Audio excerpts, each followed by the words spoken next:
लागत नहीं मन बा। ए जानू सुनो ना का सोना सुनो मिलल जुलल बन बा लागत नहीं मन बा। चुम्मा चाटी ढेर भइल हो नवे पदूरी से। चुम्मा चाटी ढेर भइल हो नवे पदूरी से। पेपर में पढ़ले बानी कोचिंग पवले जरानी। अच्छा उलटाते 4 जनवरी से। ई का कहत रहो टीवी में खाली सीरियल देखबो न्यूज़ न देखबो ना। रहतनी कुल रानी कोचिंग स्कूल रानी। उलटाते 4 जनवरी से। ए सुन ना तब तो बड़ा मजा आई हो।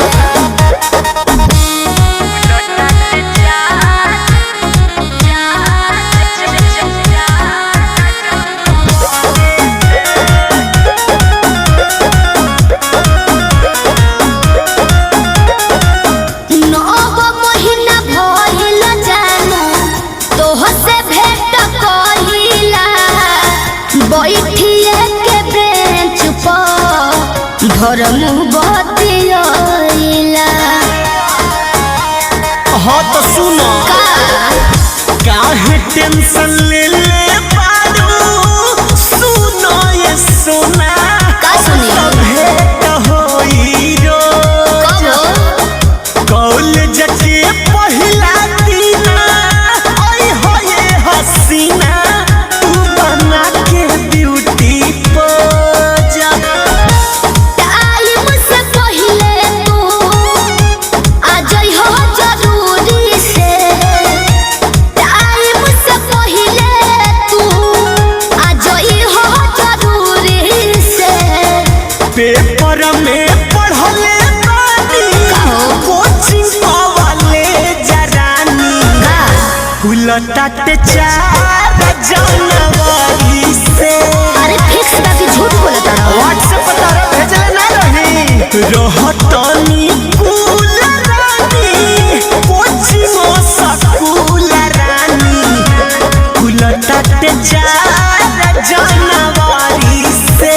अरे पहले फूले दो।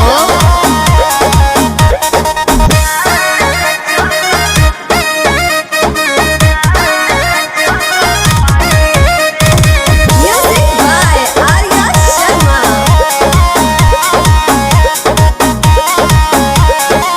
सुन के ई बात तोहर बात मन खुश हो।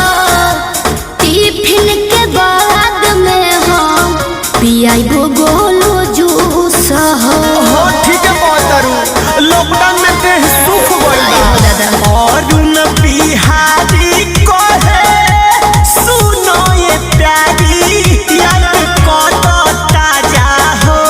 आजा कोरोना मिस पहिले दे दये गो किस तोहरो आई मजा हो।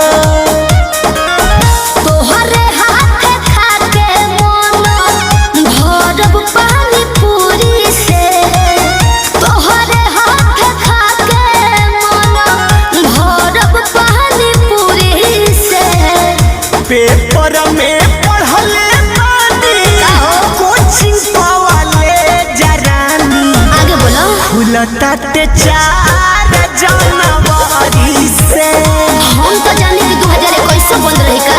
अरे ना हो रहतनी कुल रानी कोचिंग स्कूल रानी। खुलताते 4 जनवरी से।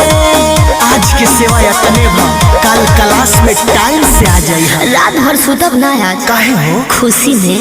पेपर में पढ़ले बानी का? कोचिंग पवले जरानी।